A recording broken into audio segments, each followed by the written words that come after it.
Hello everyone, welcome to Mill City Roasters in northeast Minneapolis, Minnesota. So we're going to spend some time together today, basically around the Yemen. Cafe Imports does some actual special Yemen sourcing as part of their program. It's the Haraaz Red, which is their highest quality of the Yemen. And so this is the second time that we've actually got the Haraaz Red. And we've gotten the Haraaz Red from the same producer, Untitled Burhani. This is a unique program because they turn in a ripe red cherry, which isn't traditional in Yemen. Traditionally in Yemen, the farmer actually dries the cherry on their own patio and then turns in dried cherry, natural processing, for the dry mill. But this is a process where they want to accept red ripe cherry because when cherry is red, or when cherry is ripe, you can actually do a better evaluation of basically quality and ripeness on it. And so accepting ripe red cherry allows them to control quality and have a higher quality lot, hence the higher price and the title, the Haraaz Red title. So that's what we're going to be doing today. So we're going to spend some time together on the 500 gram. I'm going to do a 500 gram roast. This is the first production roast of this coffee. So this isn't a developed production roast. This is actually the first roast of this coffee. So we're going to kind of experience this new coffee together. And you're going to also see a little bit about what I do with a new coffee to try and start off on the right foot, but also not waste coffee and to get a good cup with a new coffee, basically by utilizing some of the physical properties of the green, but then also just kind of thinking about what kind of cup you want and using other profiles that you've used of a similar type coffee. Yeah, so that's it. Welcome. So yeah, it's this beautiful green coffee. I'm not sure how well the camera can show it. Oh, I'm sorry. This isn't the Yemen. This is actually the Robusta. It's a weird mistake. I don't know how I did that. This is the Yemen. So small, green, really nice. Has kind of a smell of like, I don't know, definitely green, but there's a little like funkiness in there. It reminds me a lot of, to be honest, of the La Esmeralda, the Gesha. There was that same kind of like, it's almost like fermenty, not grass, because grass smells really chlorophyll-y. It's more like fermenty fruit, but in a really clean, not rotten, not soft way. Almost like you've taken fresh fruit and added some kind of really clean, nice vinegar to it, like a coconut vinegar or something. Yeah, it's really nice and clean. And it's a beautiful coffee, very clean, very high green grade. So that's the green coffee. And this profile that I use today too, we'll put up for you all to use and to share. And potentially I might continue to work on the profile. This coffee is kind of expensive, so I might not. It just depends on how much of this coffee we sell, because we didn't get a lot. They're only 32 kg bags. I might continue to work on the profile and hone it up. But I'm thinking that this is a good starting point for all of us, and that we can kind of build our own profile off of this starting point if we need help. If we don't need help, we're going to just run with this coffee and roast it the way we roast all of our natural, I guess you might call it an East African coffee, even though it's from the Arab Peninsula. All right. Cool, so I have my 500 gram charge ready to go. I have the machine warmed up. So now I'm just gonna talk a little bit about the green before we get into our profile, and I'll also share my plan for the profile. So this coffee is a little lower in density. I did a density test on this coffee, and I don't really do density tests a lot. I kind of just generalize density in low density, medium or normal density, and then high density. And then I kind of just adjust the way I apply fuel and where I wanna spend time in the phases, and where I wanna hit coffee with fuel in the phases too, depending on how they're gonna take on energy. That's kind of the way I think about it, but I decided, because this coffee is a little bit more high-end, that I should really try and start off on the best foot possible. And so I did a density test on this. I do density based on 250 milliliter volume. So if you don't use 250 milliliter volume, you'll have to do a little math. So it turned out to be about 176 grams per 250. So I'd say that's a little bit on the lower side of the density. It's not going to be considered high density, probably like normal density to a little bit lower density. I also did it multiple times just to make sure my numbers were correct. And I pulled out our washed Ethio just as a comparison, just to look at those numbers too. The washed Ethio is actually 186 per 250, which is pretty standard for what I've done over my years of density tests on Ethiopians. 185, 186 is what I tend to see, and that's a little bit higher density, on the higher side of density. So the Yemen being similar bean size to the Ethiopian, almost the same in bean size, but it's quite a bit lower in density. So my thoughts are, it's gonna need a little less energy, specifically in development. You know what I mean? A little less energy in dry phase. It's not gonna be as hard to put that energy in, you know what I mean? But I'm probably gonna move it a little quicker through dry phase, so we'll probably use around the same gas setting. But I'm thinking that the real big change from other East African profiles, or the profiles I'm working on, or I'm using to build this profile, is gonna be in the development phase. Lower density coffees tend to take on energy in the development phase and kind of take off a little bit. So we're probably going to have to mitigate that and bring down our fuel at some point in the development phase to not have the rate of rise kind of take off a little bit on us. That's kind of what I'm thinking. So it's kind of like a sub-plan of the main plan. I have little checks to just kind of pay attention to things that could cause this coffee to go off the rails a little bit in this roast. And that's one of the things I'm thinking about. So I did a little density check on it. So one of the factors I'm going to use in building my first profile. The second factor is I'm going to use other coffees that are similar that I've already roasted. And that's always smart. If you already have a couple of profiles that you're using, then you're just going to use those. You're not going to reinvent the wheel when we already are roasting coffees of this type. So just to share with you all the profiles that I'm kind of using data from, first and foremost, Costa Rica Black Diamond. It's a very similar cup. That's a higher density coffee too, much closer to the Ethio. And it's got a little bit different way of roasting. It's a little bit more dense. And it had more acidity. I want to say it had a higher acidity, so I don't want it to be an unbalanced cup, but I am going to utilize some of the Costa Black Diamond thoughts and the profile data from that roast. Then I'm going to use the Ethio Natural roast that I do. I do kind of standardized Ethio Natural roasts. This is a natural processed Yemen. So natural, I'm kind of thinking about natural cup. It's going to be a fruity cup, so I should think about it in the context of some naturals. Where the Costa Rica was a honey, a little bit of a fruity honey, but it was kind of more of a hybrid between a wash and a natural. It was pretty epic honey. And then the roast that I'm really digging right now is the Rwanda, where we have a really beautiful wash Rwanda right now, and it's my favorite coffee right now. To be honest, it's what I have in my cup as inspiration. So that's a profile that's way different than the other two. It's a much longer profile. I roasted the Rwanda and developed the Rwanda profile in the old Lamu profile. If any of you know that, it's my long Ethio profile. So I'm going to utilize a little of that information too. But for some reason, with this coffee being less dense, I don't want to have it be a long roast like that. So I'm going to shorten up the roast compared to the Lamu and the Rwanda. Those both being dense coffees. So I don't think we need as much time and delicate application of energy in this coffee because it's less dense. So we'll just see how that goes though. This is our first roast. But those are the factors I'm utilizing in building this profile. Those are the coffees I'm thinking about and the profiles I've already roasted to help build this profile. Third is bean size. I'm thinking about the bean size because that makes a lot, that's important for me. If this was like a big Kenya, then there's no way I'd be using these profiles or these type of heat applications for this roast because it's a way bigger, way denser bean. Bean size is becoming much more of a piece of the puzzle for me. So this roast will probably be a little bit shorter based on some factors being a small bean. So I'm thinking of small bean roasts too. And then the fourth factor, weird coincidence because I was thirsty. Cup. What I want from the cup. What am I trying to do with my cup? That's obviously going to be a big factor in what I'm going to do with my roast, right? Because I could do all kinds of wacky roasts with this coffee and create all kinds of wacky cups. So if I'm going to do a first roast, I should probably think about what I want the cup to be so that I can plan the roast so that I get to the cup. So that's what I'm going to do. So I'm going for fruity. I already talked about that. This is a natural coffee. Fruity is basically it's gold standard. It's going to have lots of complex, beautiful fruity notes, more in the red, purple kind of a color range for me. Very winey, but very clean. So fruity, and it needs to be fruity, first and foremost. Juicy. I want balance. I want juice. Juicy is, for a lot of people, it's a cupping kind of quality that's acidity and sweetness related. It's almost like when you salivate. Maybe if you've ever been really hungry and walked into a restaurant and started to salivate, it's kind of like that, but it's when you drink coffee. The acidity and the sweetness combined in your mouth to create this juicy feeling that's very pleasurable, and I really like it. I like acidic coffee, and juicy is like balanced acidity at its highest level in my brain. So we're going for juicy. Balanced. That kind of lends itself to juicy. I want balanced in this cup. This is a high-end cup, so I want it to be balanced. I'm not trying to create some extreme thing. This to be a cup that everyone enjoys. Maybe some people will be mildly offended by the fruit because they're used to coffee, and they'll be like, whoa, that's fruity coffee, I don't like that. But there still will be a lot of sweetness, there'll be juiciness, there'll be body, and when that coffee cools, the fruitiness will be much more muted, and the chocolate will come out. You know what I mean? And they could enjoy it as a colder cup, and so that's what I'm really going for, is overall balance. Not only balance of acidity, sweetness, and body, but overall flavor balance too. I don't want it to be too extreme of one flavor, so that's what I'm going for.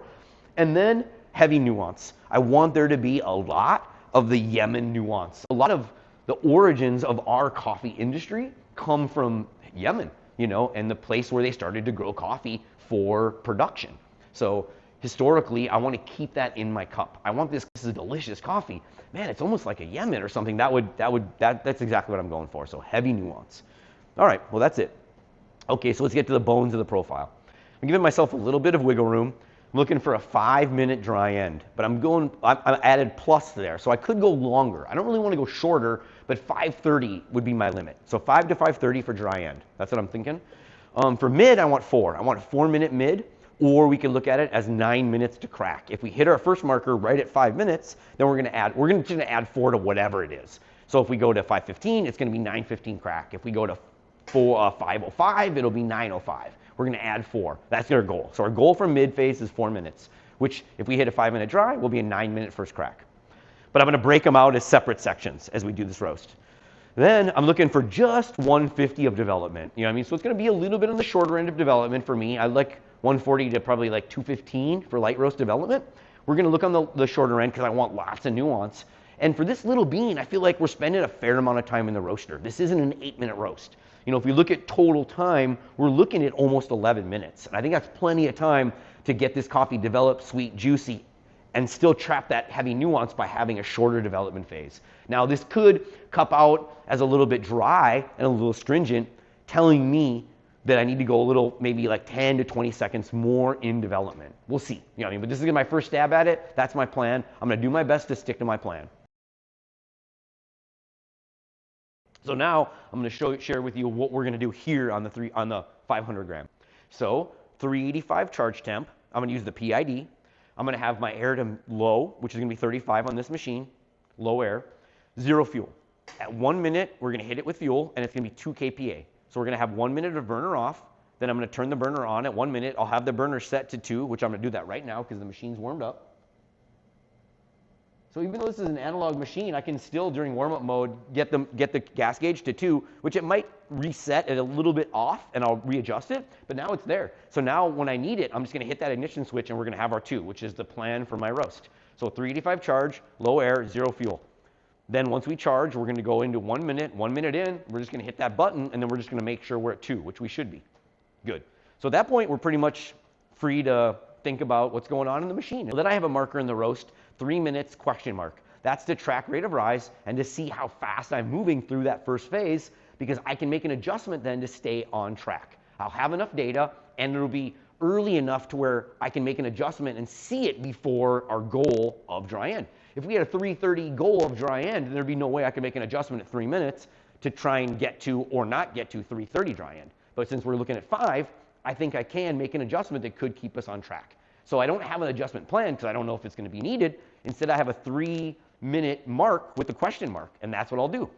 So roughly, I see green to yellow at full charge on this machine at 3:30 on the PID. So that'll be my goal. So I want to get to 3:30 roughly in 5 minutes, and that's how I'm going to navigate that adjustment at 3 minutes. I'm hoping to not make it because I'm using old profile data from those roasts I talked about, but if we're running fast or running slow, I will make an adjustment then, and I'll try my best to let you all know.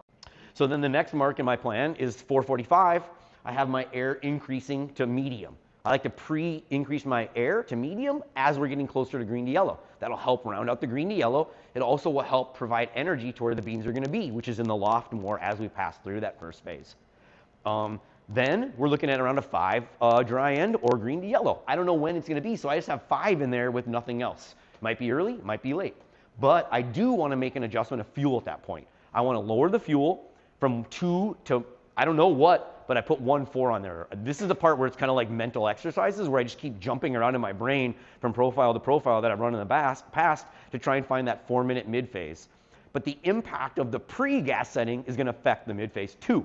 So I don't have this profile on this coffee, so I'm going to have to just kind of grab that fuel setting out of the air. So I'm going to use 1.4 at around 5 minutes, or when we hit green to yellow transition, to slow down the roast a little bit and extend that mid phase. We're going for a 4-minute mid phase, so not super long for me. Then we're just going to kind of feel it out. I'm not sure where we're going to be at that point. Usually on this machine, I don't do an adjustment in the mid phase. If I get that number right, we're just going to ride that right to our crack.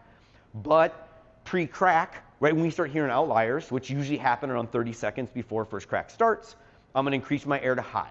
It's going to be 52 on this roaster, and I'm going to decrease my fuel to 1.1. And I have a question mark there too, because if we're running at a low ROR, 14 to 16, I'm just going to leave it. You know what I mean? If we're running at a little bit higher ROR, 17 to 18, I'm going to lower it. You know what I mean? Subtle adjustment, but I just don't want this coffee to run away from me and get too dark in our development phase. And that's what that adjustment is there for. Then hopefully we're going to hit crack not too long after that, 9:15, 9, something like that. 4 minutes is going to be our goal from dry, which that's a big part of our plan. Then at that point, which that roughly hits, we roughly see 390 is the temperature on this machine on the PID. So that's going to help guide me to that. Then we'll basically, we'll make no adjustments at that point. We'll hit crack and we'll ride through development with the settings that the machine has.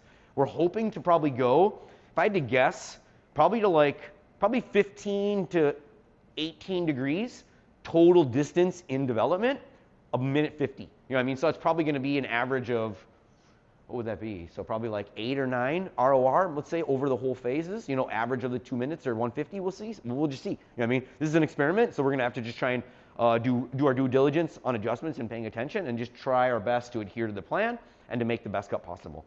But that's the plan. So we're totally ready to go. So I'm just going to basically turn off the machine and get into the roast. Running, I will try and track my data logging the best I can.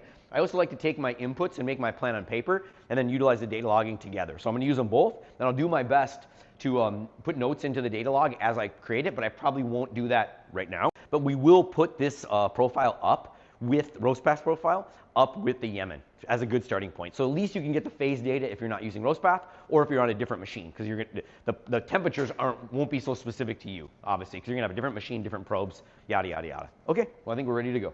I have a modified thermocouple in this one. It's the thin thermocouple, so it's highly reactive and it moves quick. So now I'm gonna bring my roast air down to my low roast air, 35. So now we're good to go. I'm gonna get my charge, 500 grams. You don't want coffee just sitting up in this hopper. It's gonna bake the coffee and the bottom beans are gonna get seared a little bit. So that's not good. 395 gives us a few seconds, not a lot.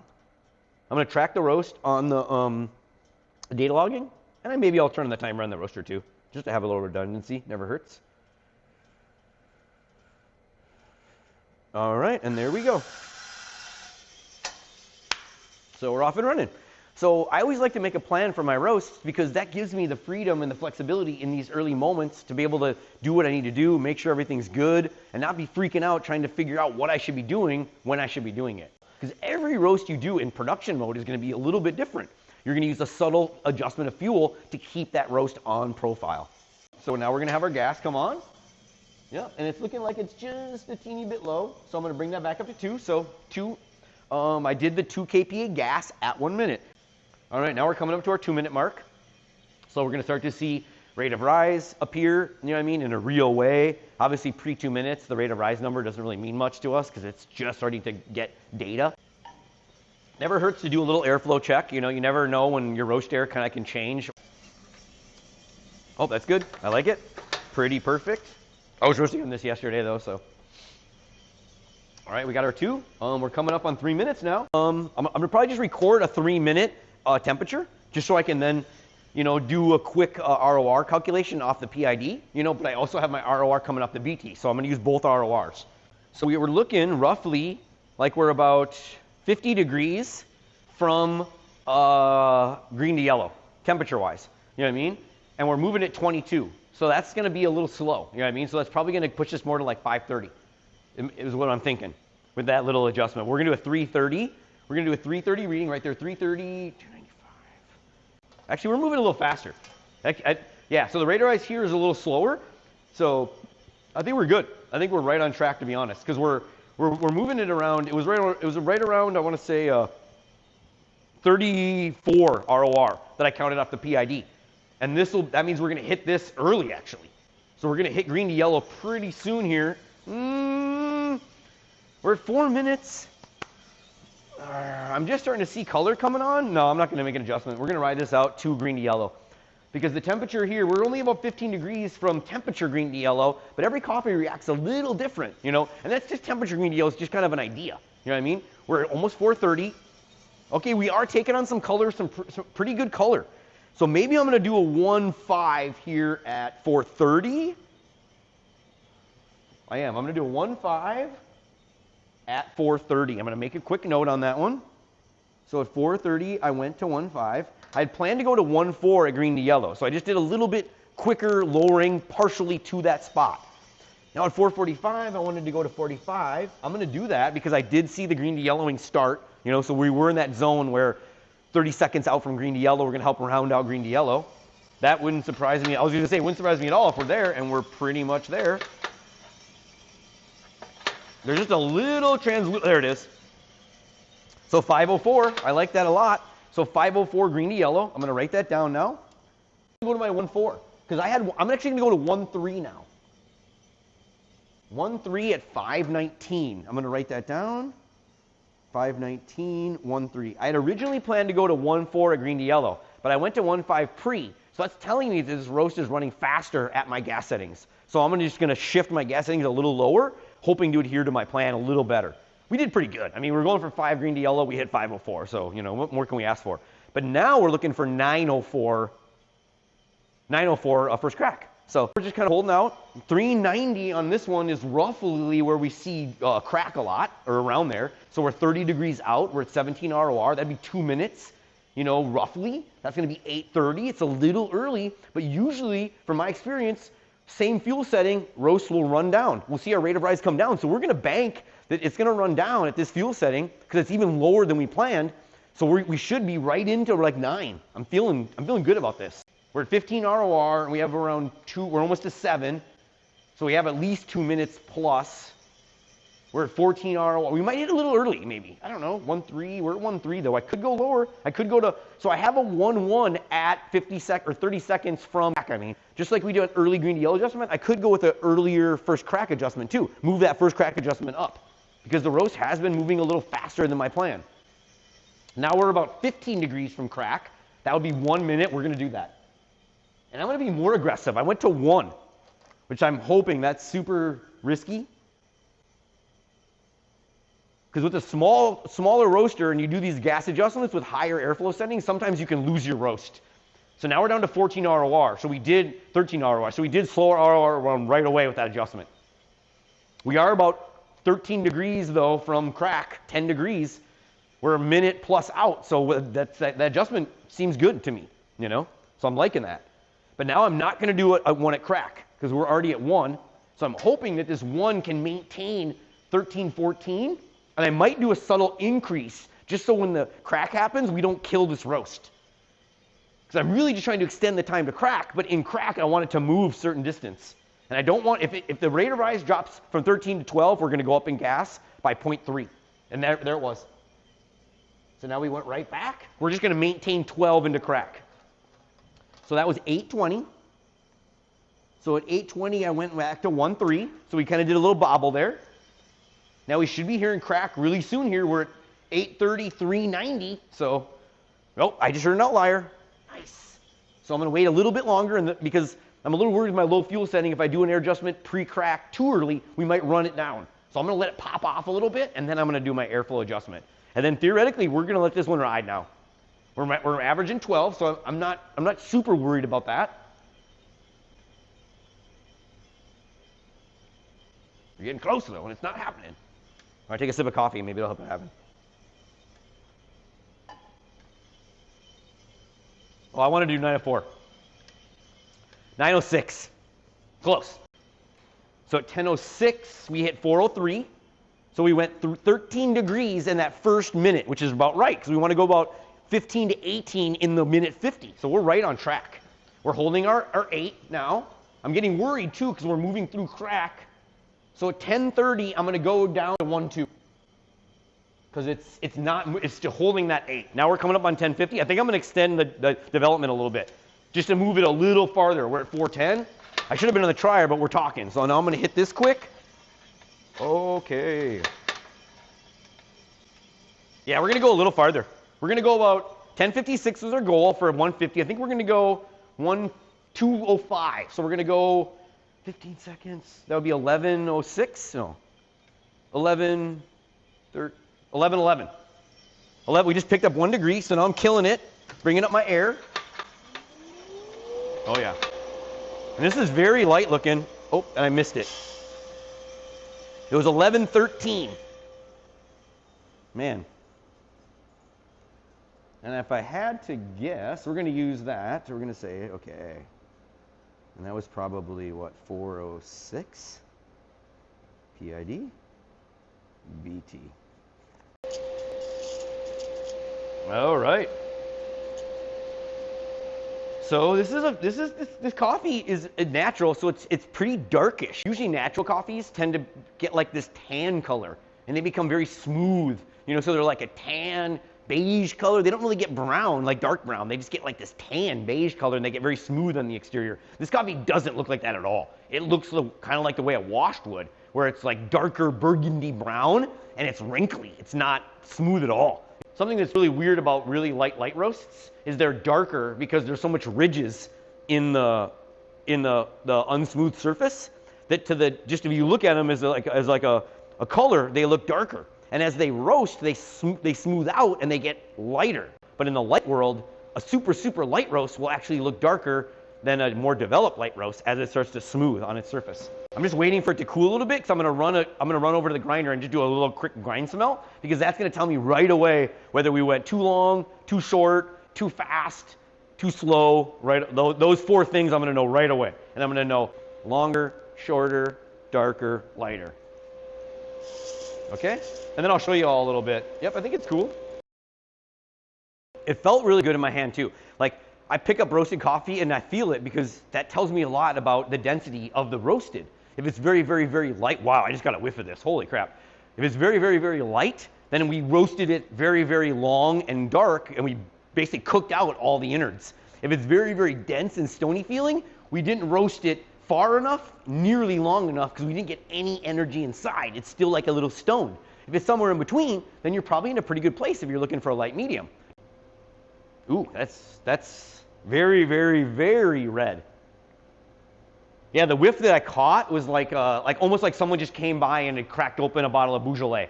It's the first wines of the year in France. They're very fruity and clean red wine. So they're not aged. They're very red fruit and fruity and clean, nice acidity. But then there's also, if I had to call it, I'd call it guava frosting, like the pink guava.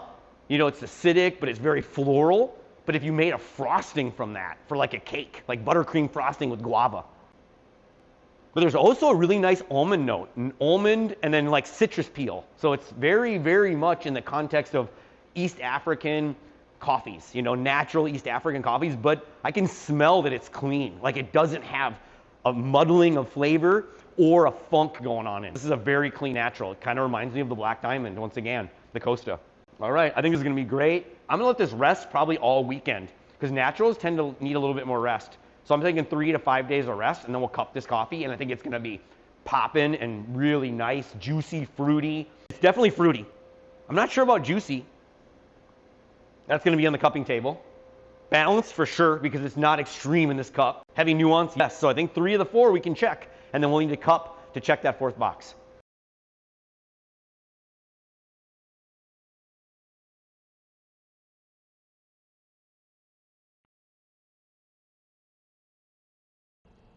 Hello, well, welcome back. So we have about three plus days rest, which is pretty solid for a coffee. Usually naturals, you want to go a little longer, but I think we're okay. So we're just going to get into a cupping. I have it set up.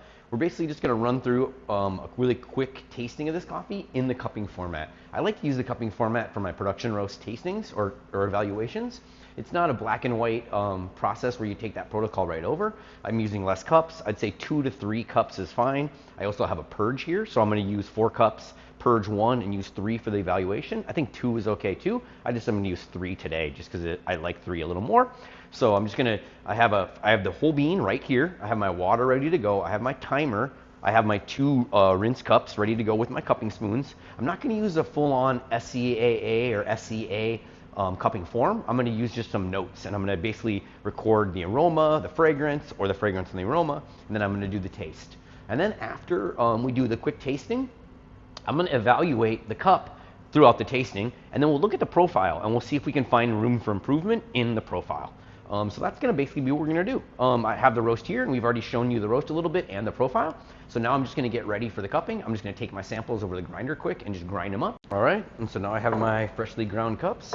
And for cupping grind, we do a little bit coarser grind than drip. So it's a little coarser grind, somewhere between, probably good is somewhere between drip and French press. But whatever you use, just use it consistently, okay? So now I'm just gonna do dry fragrance first, and I'm gonna pick up my cups.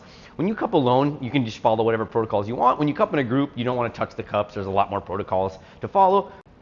That was kind of like pink bubble gum, to be really honest. Kind of odd. I wasn't expecting that. There's a lot of sweetness there. It smells a lot like bubble gum, almost like bubblicious, like lots of sugar, like you're chewing it and it's like hurting my teeth just smelling it. But then there's also a really nice winey red, kind of red fruit winey quality to it. But the bubble gum for me is a very rounded, pink, sweet kind of thing. So it's way sweeter smelling than I would have thought. There's also a softness to it that is really appealing. Like it smells round to me. You know what I mean? Like it doesn't smell sharp. It doesn't smell too malty. It smells like very subtle sweet almond, but then lots of red fruit, maybe even a little berry going on, but with a sweet orange note. There's also it's really strange because there's no acidity associated with the orange smell. It's just round and sweet. Yeah, very red smelling, very fruity. I'd say there's grape, pink bubblegum, Pinot Noir, for sure, some nice Zinfandel, kind of more jammy red fruit, lots of roasted almond, candied almond maybe. Wow, there's quite a bit going on in there. There's also almost like a pastry curd or something like that, like pastry cream, like a buttery, creamy, sweet smell. I think that's kind of the sweet side of that pink bubblegum. I like to get at least 3 notes on every aspect of the evaluation.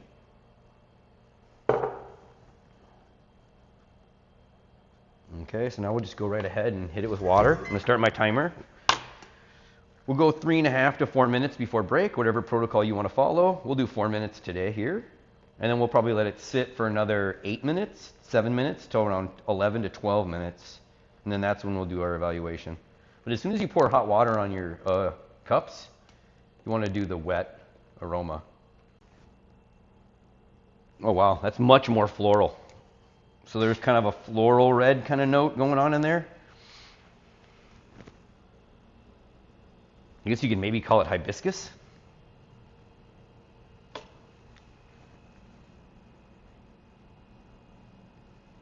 Lots of that red wine. It's kind of more generic red wine than it is like Zinfandel or Pinot. Maybe you could call it Beaujolais. I think I referred to that last week when we roasted.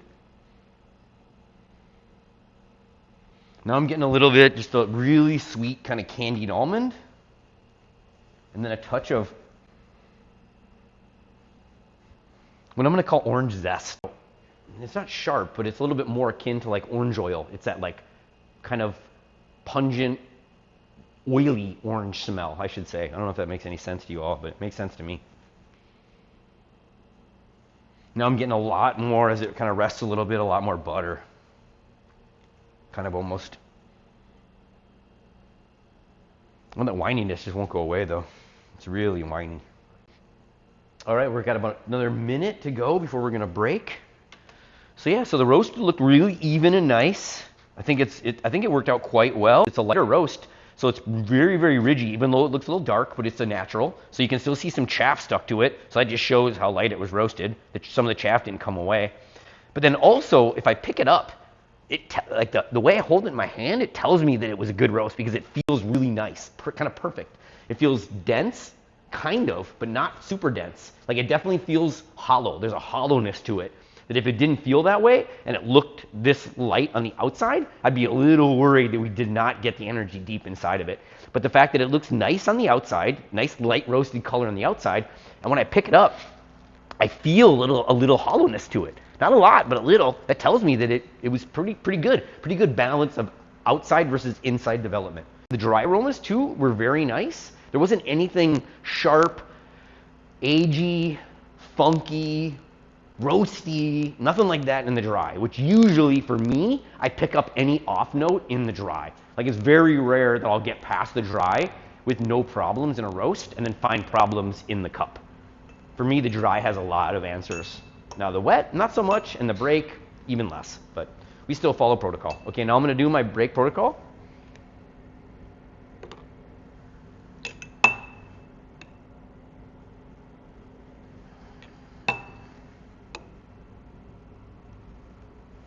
All right, that's nice again, but like I said earlier, I don't get a lot from the break.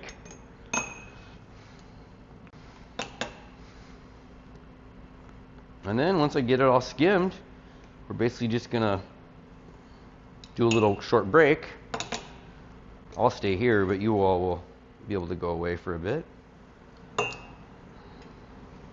we need about 8 minutes. Yep, we need about 8 minutes for this to cool. You never want to taste your coffee when it's really hot. For one reason, you're going to burn your mouth, and then it's going to be much harder to do evaluations. Not only this evaluation, but every other evaluation you do today, and probably even tomorrow, maybe even half day of Wednesday. But also the flavors are really closed down, and it's really hard to perceive quality of roast or quality of flavor or intensity too of sweetness, acidity, body when it's this hot.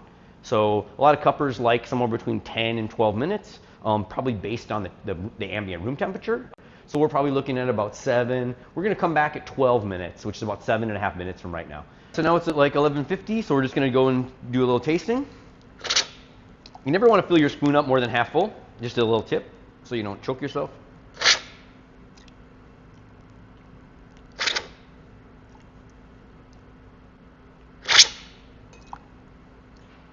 Still a little warm. I'd like to do it when it's quite a bit cooler too. Yeah, I mean, this still has a fair amount of heat on it. I'm just gonna write down some of my initial impressions.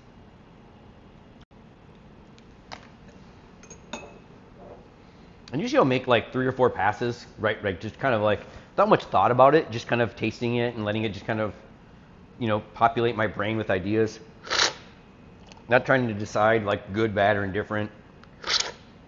Just tasting it. I'm just trying to pick up the qualities, and the qualities will tell me whether it's good, bad, or indifferent. First thing I look for is just some flavor notes, and then I kind of look for like an overall feeling a little bit as I'm kind of getting through it. It's very nice. It's very balanced. So if I was to call out one quality right now that's really kind of circling back around and keeps coming back up, it's balance. This is a little bit more balanced than I would have thought, actually, to be honest. I was going for heavy nuance. So in my plan, I was going for, let's just look at the plan quick. I don't really like to look at the plan of the profile when I cup. There's something for after, so we're not going to really look at the profile quick, but I'm just looking at my plan. So my plan was fruity, juicy, balanced, heavy nuance. That was the goals for the roast. Fruity, I got that. But if I look, balanced is 4, is 3. So I guess I don't know. I guess I'm good. It's not juicy though. I'm not lacking a little of that juiciness. But let it cool. Usually, as coffee cools, the acidity tends to rise for a light roast. You know what I mean? And that's when I'm not getting a lot of that juiciness, which for juiciness, you need some like acidity. This is round and soft and super pleasurable. There's not really anything I can find any issue with it, but that juiciness isn't there because the acidity is soft. It's nice. It's really round. It's super balanced. So I really like this, but I was going for some juiciness. And so I'm hoping that the acidity will kind of come out of this as it cools a little bit. I really feel like we got a lot of fruity. I feel like we got balance for sure. More balance than what I was going for. It's like right in the middle on balance. And then heavy nuance, definitely heavy nuance. This coffee is just packed with heavy nuance. So let's make another quick little run. Okay, now we're getting the wininess. The wininess is kind of rising up. We're at 15 plus minutes. Now that soft round kind of red fruit is kind of going away a little bit, and the kind of crisper red wine notes coming out. If I was just to tell you all like a really simple compartmentalized flavor analysis of this, it's like mega red fruit right at the beginning, and then somewhere after that it becomes like orange zest, but clean orange zest, and not bitter or tart. And then there's like a note of candied roasted almond, like nice almond, and then it goes right back to red fruit, and it kind of finishes with just like a red fruit flavor, like almost like a balanced hibiscus tea, or maybe some kind of like tea rose note, or maybe even like a really sweet cranberry, but not the tartness of cranberry. There is no tartness like that in this coffee at all, or at least this roast. Very round, very red, very juicy. sweet, balanced. This might be like the sweet spot for this coffee, you know, because it's super balanced on both sides. And now I just got a little note of cacao nib, which is telling me it's going to start to build some chocolate. Like we're going to get some cocoa, I think, next. And just letting it sit on my palate, it became cocoa. So we're going to get some cocoa next, and then probably some chocolate. Probably more in the milk chocolate place with this roast. But if we went just a little bit farther on the right side of medium or the right side of balance, we'd probably get a lot more dark chocolate. And if we went on the left side, we'd probably get a lot more red fruit and maybe some of that tart juiciness that I was kind of going for. So I'm going to taste this all the way to cool, but I think that's good for right now. Okay, so if I was to evaluate my roast, as far as goals go, the only thing I feel like I'm missing is the juicy note. You know what I mean? Other than that, I like it a lot. So let's look at the pro. So it was a 385 charge with low air. We hit it at 1 minute with 2.0 kPa gas. Doesn't really mean a lot, but it was just, that's what we did. But what that did is that drove us to a 504 dry end. That's good. And then it looks like we hit first crack at 906. So 504 dry end, 4 minute mid, 402, brought us to a 906 first crack. And then from there, we went 2 minutes and 1106.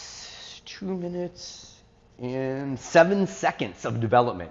2 minutes and 7 seconds of development on top of the 906 to crack. And then we roughly dropped on the BT probe 380, on the PID probe 406. And if I look, that meant we went 16 degrees from crack to drop in development. So in 2 minutes and 7 seconds, we went 16 total degrees. So that's a fair amount of profile data. So if I was to look at this, there's not many adjustments I would make. I really like this cup. I would be completely happy selling this as my half pound. Whatever that would, my boutique bag, half pound, beautiful. I would have no problem putting this roast in that bag. Now for me, the challenge for me is to get closer to my goal, which is juicy. So all I'm thinking is, my original plan, I think I wanted to do 150. I did. I wanted to do 150 development. I think that's it. I think if I can do 150 development, but have a little bit more speed, so I can still achieve 16 degrees in 150, opposed to 16 degrees in 207. I think that's it. I think that would give this more acidity, more juiciness, and maybe even a touch more nuance. We're just hoping we wouldn't lose any of that sweetness in those 17 seconds, but you never really know. So that would be the next thing to try. We'll put this profile up. I think this is a winner profile, so you all can buy the coffee, roast it to the profile, and you'll have a winner. All right, cheers. Have a good day.